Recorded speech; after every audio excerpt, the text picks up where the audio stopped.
गुरुर्ब्रह्मा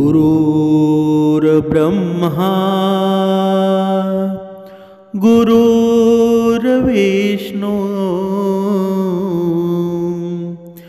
गुरुर्देव महेश्वरा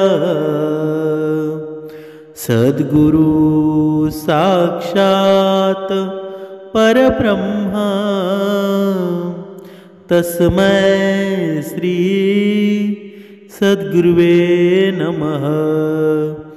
जय जय रघुवीर समर्थ श्रीराम समर्थ। ओम श्री गुरु दत्तात्रेय श्रीपाद श्री वल्लभाय नमः।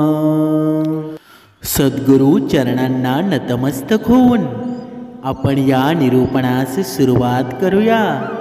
समर्थ सांगत आहे की बघा, आपण कुठेतरी ऐकलेलं असतं की आईवडिलांच्या चरणामध्ये स्वर्ग आहे।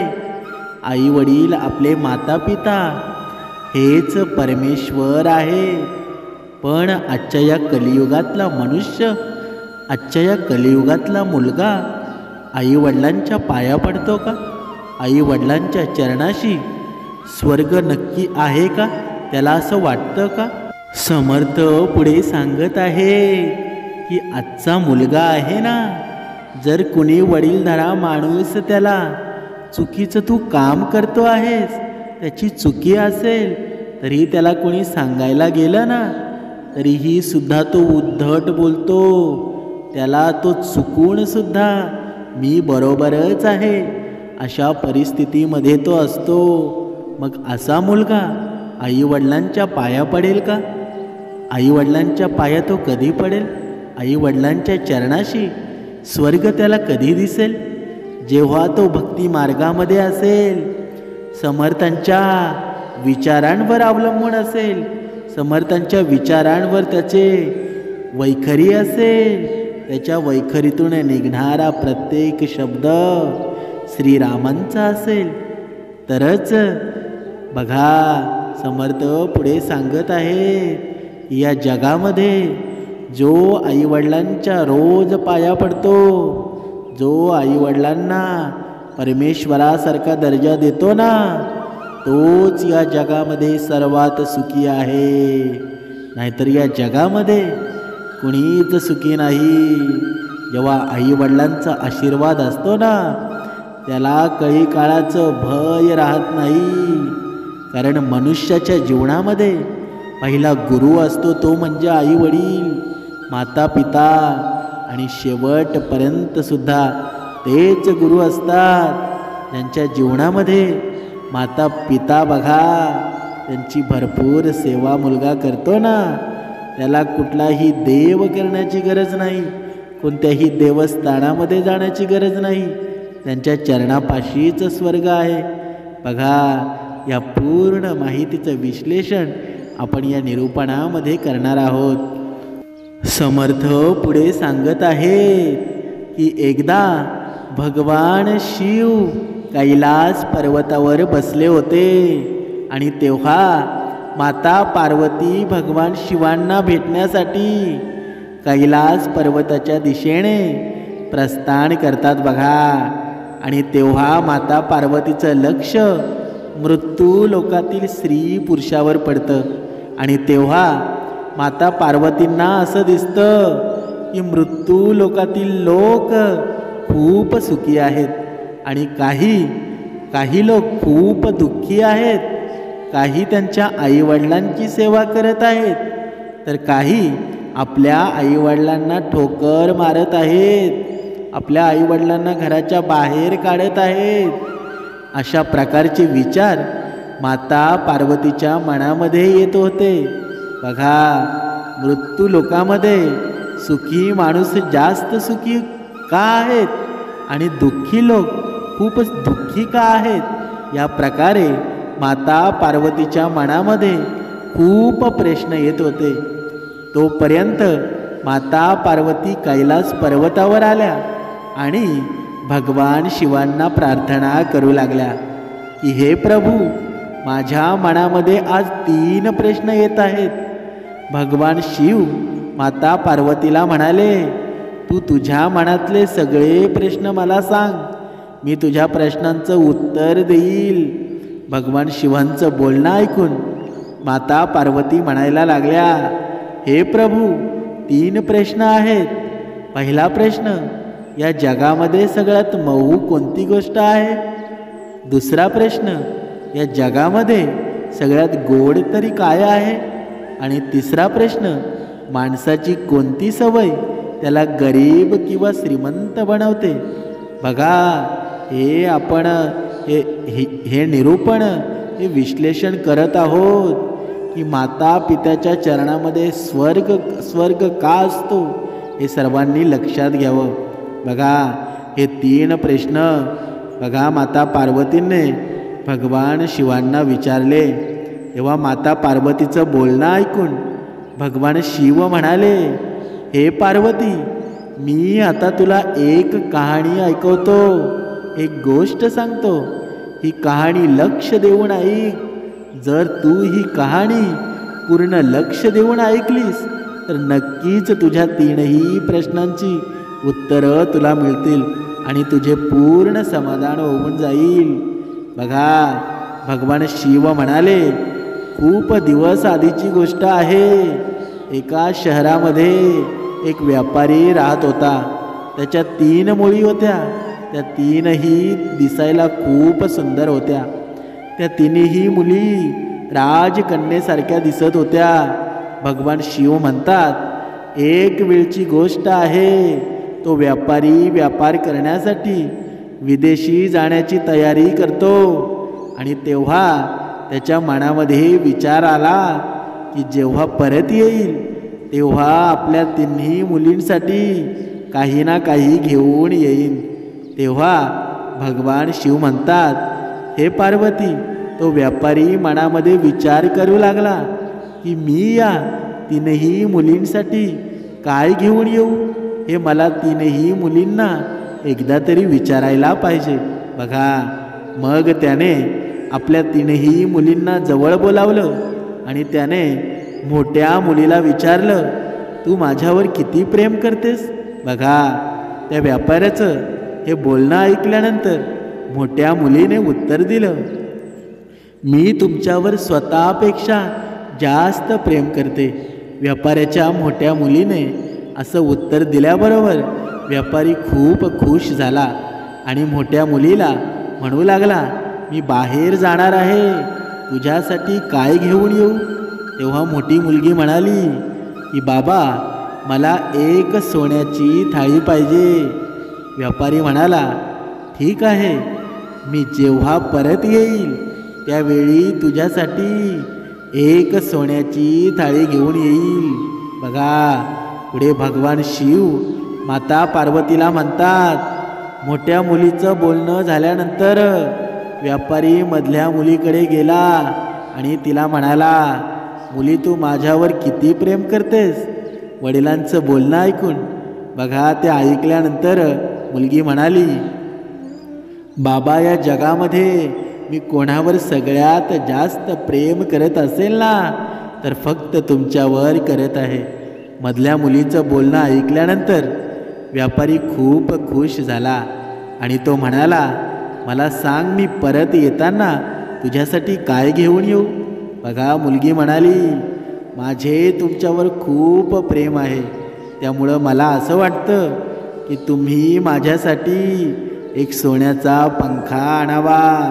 बघा, व्यापारी मुलीचं बोलणं ऐकून खूप प्रसन्न झाला आणि म्हणाला, ठीक आहे मुली, मी तुझ्यासाठी एक सोन्याचा पंखा नक्की घेऊन येईल. बघा, आणि आता त्या व्यापाऱ्याची 3ऱ्या मुलीकडे गेला आणि तिला म्हणाला, तू माझ्यावर किती प्रेम करतेस? याप्रमाणे जेव्हा त्या छोट्या मुलीनं व्यापाऱ्याचं बोलणं ऐकलं तेव्हा तिनं उत्तर दिलं की बाबा, मी तुमच्यावर मिठाप्रमाणे प्रेम करते. छोट्या मुलीचं हे बोलणं ऐकून व्यापारी खूप चिडला आणि म्हणाला, तू माझ्यावर मिठाप्रमाणे प्रेम करते, मी तुझ्यासाठी काहीही घेऊन येणार नाही. याप्रमाणे व्यापाऱ्याने तीनही मुलींचं बोलणं ऐकून नंतर व्यापारासाठी विदेशी निघून गेला आणि जेव्हा परत आला तेव्हा मोठ्या मुलीसाठी सोन्याची थाळी घेऊन आला आणि मधल्या मुलीसाठी सोन्याचा पंखा आणला आणि छोट्या मुलीसाठी काहीही घेऊन आला नाही. बघा, मोठी आणि मधली मुलगी त्यांची भेट वस्तू पाहून खुश झाल्या आणि छोटी मुलगी जिच्यासाठी व्यापाऱ्यानं काहीही आणलं नव्हतं ती दुःखी नव्हती. ती मुलगीसुद्धा तेवढीच खुश होती जेवढ्या दोन्ही मुली खुश होत्या. बघा, या प्रकारे वेळ निघून जात होता आणि एक एक दिवस असे जात होते. एक राजकुमार घोड्यावर स्वार होऊन त्या व्यापाऱ्याच्या तिथे येतो आणि त्याच्या घरासमोर येऊन उभा राहतो. त्यावेळी व्यापारी त्याच्या मुलीबरोबर त्याच्या घरातच होता. त्या राजकुमाराची नजर व्यापाऱ्याच्या सगळ्यात छोट्या मुलीवर पडते आणि तो राजकुमार मनामध्ये विचार करतो आणि व्यापाऱ्याजवळ जाऊन त्याला म्हणतो की मला तुमच्या छोट्या मुलीबरोबर लग्न करायचं आहे. जर तुम्ही हे लग्न लावून दिलं तर मी तुमच्या मुलीला खूप आनंदी ठेवेल. बघा, त्या राजकुमाराचं बोलणं ऐकून व्यापारी म्हणाला, अजून माझ्या 2 मुलींचं लग्न व्हायचं आहे. दोन्ही मुलींचं लग्न झाल्यानंतर या मुलीचं लग्न करायचं आहे. बघा, व्यापारी राजकुमाराला म्हणाला, जर तुला वाटत असेल तर मी माझ्या मोठ्या मुलीबरोबर तुझं लग्न लावून देऊ शकतो. बघा, तेव्हा राजकुमाराने मोठ्या मुलीला पाहिल्यानंतर तो म्हणाला, ठीक आहे, मी तुझ्या मोठ्या मुलीला माझ्याबरोबर घेऊन जाईल आणि माझ्या आईवडिलांना दाखवेल आणि जर आईवडील हो म्हणाले तर मी तुमच्या मोठ्या मुलीबरोबर लग्न करेल आणि 2 दिवसातच मी तुमच्या मुलीला तुमच्या घरी आणून सोडेल. बघा, भगवान आता शिव म्हणतात, हे पार्वती, अशा प्रकारे व्यापाऱ्याने मोठ्या मुलीला राजकुमाराबरोबर जाण्याची परवानगी दिली. त्यानंतर राजकुमार मोठ्या मुलीला घेऊन त्याच्या घरामध्ये गेला.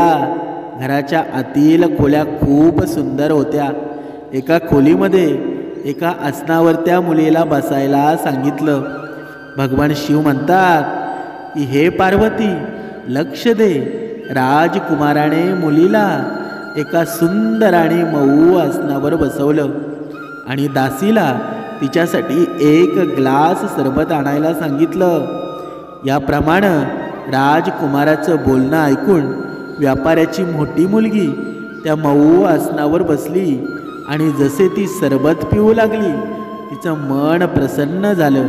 आणि जेव्हा राजकुमाराच्या आग्रहामुळे ती मुलगी सरबत पिऊ लागली तेव्हा राजकुमार म्हणाला, एक गोष्ट सांग, इतक्या मऊ आसनावर तू आधी कधी बसली होती का? एवढं चांगलं सरबत तू कधी पिलं होतं का? तेव्हा व्यापाऱ्याची मुलगी म्हणाली, इतक्या मऊ आसनावर मी कधीही बसले नव्हते आणि एवढं चांगलं सरबत मी कधीही पिले नव्हते. त्या व्यापाऱ्याच्या मोठ्या मुलीचं बोलणं ऐकून राजकुमार म्हणाला, या प्रकारचं उत्तर राणी होण्यायोग्य नाही. यामुळं मी तुझ्याबरोबर लग्न करणार नाही आणि मी तुला तुझ्या वडिलांकडे नेऊन सोडतो. बघा, अशा प्रकारे राजकुमार व्यापाऱ्याच्या मोठ्या मुलीला घोड्यावर बसवून व्यापाऱ्याकडे नेऊन सोडतो आणि व्यापाऱ्याला राजकुमार म्हणतो की मी हिला 2 प्रश्न विचारले आणि मुलीने माझ्या प्रश्नांचं बरोबर उत्तर दिलं नाही.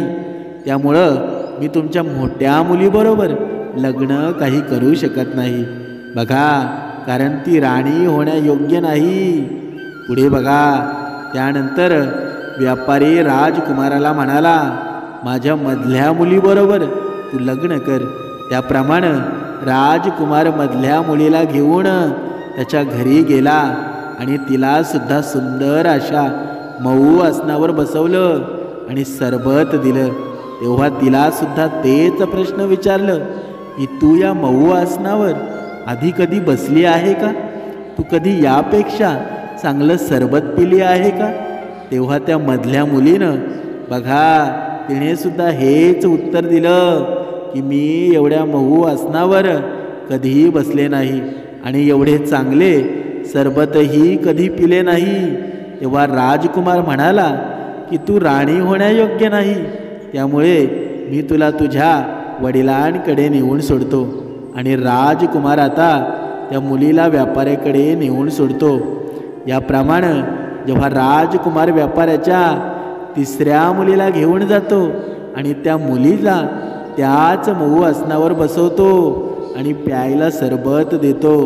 जेव्हा त्या मुलीनं सरबत पिलं तेव्हा राजकुमार म्हणाला, एक गोष्ट सांग की तू या मऊ आसनावर कधी बसली आहे का? एवढं चांगलं सरबत तू कधी पिली आहे का?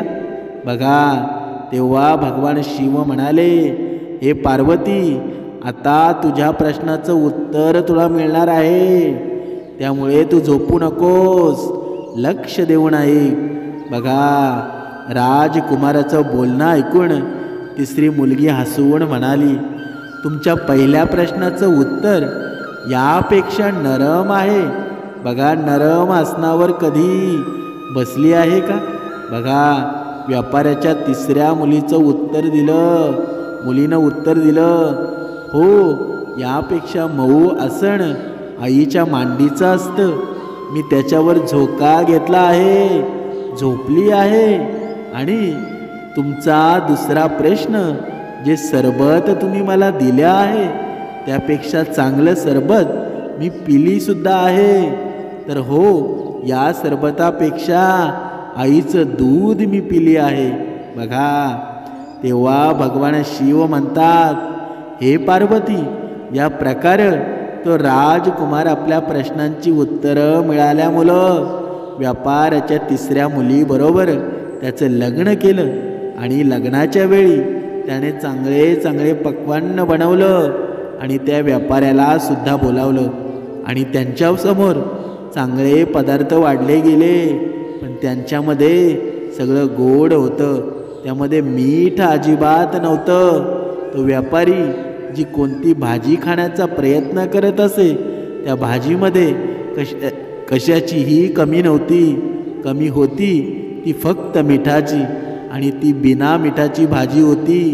ती खास करून व्यापाऱ्याच्या तिसऱ्या मुलीनं त्याच्यासाठी बनवली होती. ते पाहून व्यापाऱ्याला खूप राग आला आणि त्याने राजकुमाराला बोलावलं आणि म्हटलं, ही कशी मेजवानी आहे? कोणत्याही भाजीमध्ये मीठच नाही.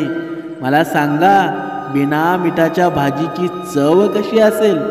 व्यापाऱ्याचं बोलणं ऐकून राजकुमार व्यापाऱ्याला म्हणाला, या भाज्या तुमच्या मुलीनं तुमच्यासाठी बनवल्या आहेत. तेव्हा व्यापाऱ्यानं त्याच्या तिसऱ्या मुलीला बोलावलं आणि तिला विचारलं, तू याच्यामध्ये मीठ का टाकलं नाही? मिठाशिवाय भाजीला काही चव आहे का?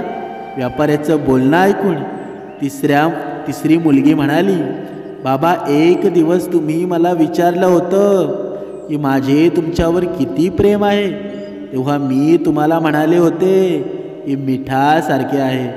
तेव्हा तुम्ही माझा खूप अपमान केला होता आणि आज तुम्हाला त्याच मिठाची गरज पडली आहे, कारण बिना मिठाची कोणत्याही भाजीला चव येत नाही. मग ती भाजी कितीही चांगली असली तरी ही बिना मिठाचे सगळे बेकार असतं. त्यामुळंच मी तुम्हाला म्हटलं होतं की तुमच्यावर मिठाप्रमाणे प्रेम करते. आज तुमच्यासमोर इतकी मिठाई ठेवली आहे, या सगळ्यांना सोडून तुम्ही फक्त आठवण काढली मिठाची, ज्याच्याशिवाय सगळे रंग फिके आहेत, सगळी चव फिकी आहे. भगवान शिव म्हणतात, हे पार्वती, व्यापाऱ्याला त्याच्या बोलण्यावर खूप पश्चाताप झाला आणि त्याने त्याच्या मुलीला जवळ घेतलं आणि म्हणाला, खरं तर मुली, तू माझ्यावर खूप प्रेम करते, एवढं कोणीही करू शकत नाही. भगवान पुढे शिव म्हणतात, हे पार्वती, आता तुझ्या तिसऱ्या प्रश्नाचं उत्तर, कोणती सवय माणसाला श्रीमंत किंवा गरीब बनवते, तर लक्ष देऊन ऐक. त्या व्यापाऱ्याच्या 3 मुली होत्या.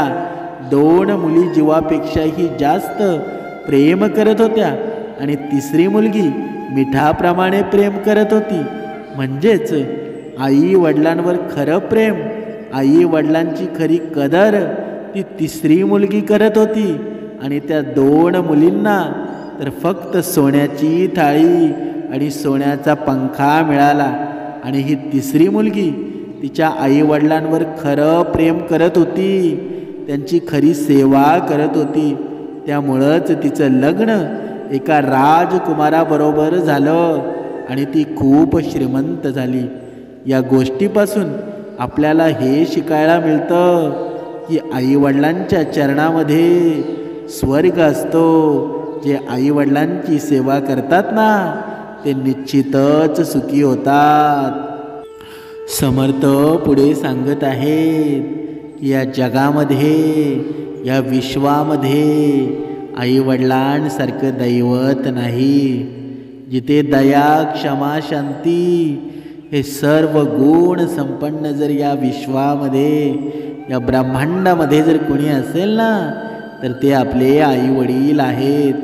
म्हणून प्रत्येक मुलाने आपले आईवडील म्हातारे असोत किंवा तरुण असोत, पण प्रत्येक मुलाने आपण प्रत्येक कार्य करताना आईवडिलांचा विचार करून जर केला ना, तर तुम्ही कधीही अपयशी होणार नाहीत. पण आजचा मुलगा असा करतो का? तर बघा, जो या भक्ती मार्गामध्ये आहे, समर्थांच्या आज्ञेमध्ये आहे, सद्गुरू चरणाशी लीन आहे, 2 वेळची उपासना करत आहे, बघा तो मुलगा आपल्या आईवडिलांच्या आज्ञेमध्ये असतो. आणि जो मुलगा आपल्या आईवडिलांना देव मानतो ना, तोच या जगामध्ये सुखी होणार आहे. कारण बघा, आपण इतिहास जर पाहिला तर इतिहास सांगतो की ज्याच्याजवळ आईवडील आहेत ना, त्याला दुसरी वेगळी भक्ती करायची गरजच नाही, अजिबात गरज नाही. कारण आईवडील हेच परमेश्वर आहेत. बघा, आईवडील कधी आपल्या मुलांचे बघा निवेदन ठेवत असतात की समर्था, सद्गुरू माझ्या मुलांना चांगले मार्गावर आणा. माझा मुलगा क्रूर कर्म करत आहे, पाप करत आहे, त्याला चांगल्या मार्गावर आणा. पण समर्थ पुढे सांगत आहेत की बघा, आजच्या या कलियुगातले आईवडील कसे आहेत. बघा, आपला मुलगा किंवा मुलगी त्यांच्या डोळ्यांनी समोर दिसतं की ते चुकीचं काम करतायत, तरीही त्यांना काहीच बोलत नाही. बघा, आपली मुलगी सकाळी घरातून बाहेर पडते, ती नक्की कॉलेजमध्ये जाते की कुठे जाते, हे काम कोणाचं आहे पाहणं? आईवडिलांचं आहे. पण आपण कधी तिला विचारतो का की मुली, तू कुठे जात आहेस आणि किती वाजता येणार आहेस? पण आपण या गोष्टीचं महत्त्व कधीच मानत नाही. पण आपण परमेश्वराला दोष द्यायला मात्र तयार असतो. समर्थ पुढे सांगत आहेत की जे तुझ्या हातामध्ये आहे ना, ते तर तू कर. कारण तू जेवढी उपासना करशील, तुझं भक्तीचं जेवढं सामर्थ्य असेल, ते तुला नक्कीच मिळणार आहे. तुला मागायची अजिबात गरज नाही. पण जे तुझ्या हातामध्ये आहे, तुझी मुलगी आहे, तुझा मुलगा आहे, त्याला तू जाब विचार, तुम्ही नक्की कुठे जात आहात. बघा, त्यांना प्रश्न तुम्ही विचारा की तुम्ही शाळेत जाता की जॉबला जाता. त्यांना प्रश्न विचारत जा. कारण जोपर्यंत बघा असे काही आईवडील आहेत, बघा श्रवणामध्ये आहेत, या भक्ती मार्गामध्ये आहेत, पण त्यांचा मुलगा मुलगी या श्रवणामध्ये नाही, या भक्तीमध्ये नाही. कारण त्या मुलाला, त्या मुलीला हा भक्तिमार्ग आवडत नाही. पण याला कारणीभूत कोण असतं? तर आई वडीलच असतात ना. तू आपली मुलं जर आपल्यालाच ऐकत नसतील तर आपण सुद्धा आपलं मग महत्त्व काय राहिलं? बघा, जो आई वडील असतो आपल्या आज्ञेमध्ये आपला मुलगा मुलगी पाहिजे. ज्या घरामध्ये आई वडिलांचं मुलगा मुलगी ऐकत नाही ना, त्या घरामध्ये कधीच सुख नसतं, तिथे दुःखच असतं. म्हणून आत्ताच आपली मुलं छोटी आहेत ना, तर आत्ताच आपल्या आज्ञेमध्ये ठेवा. कारण जोपर्यंत मुलगा किंवा मुलगी आईवडिलांची आज्ञा पाळत नाहीत ना, तोपर्यंत तुम्हाला श्रेष्ठ आईवडील म्हणून कोणीही संबोधू शकत नाही. काय फायदा? आपण श्रावणामध्ये आहोत, भक्तीमध्ये आहोत. आपला मुलगा मुलगी जर आपल्या पायावर पाय ठेवून जर या भक्ती मार्गामध्ये येत नसेल तर बघा, नंतर आपण म्हणत असतो की समर्था माझ्या मुलगा असो मुलगी असो, श्रावणामध्ये त्यांना तुम्ही आणा.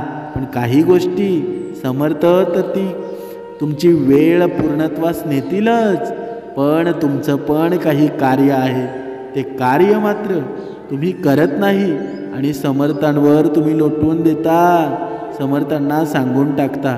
पण हेच कार्य तुम्ही आपल्या मुलांना रोज सकाळ संध्याकाळ विचारलंच पाहिजे की तुम्ही घरातून निघता वेळी कुठे कुठे गेला होतात. जेव्हा हे प्रश्न तुम्ही विचाराल ना, तेव्हा तुमच्या आज्ञेमध्ये तुमची मुलं राहतील आणि हे काम तुम्हाला आजपासून करायचं आहे.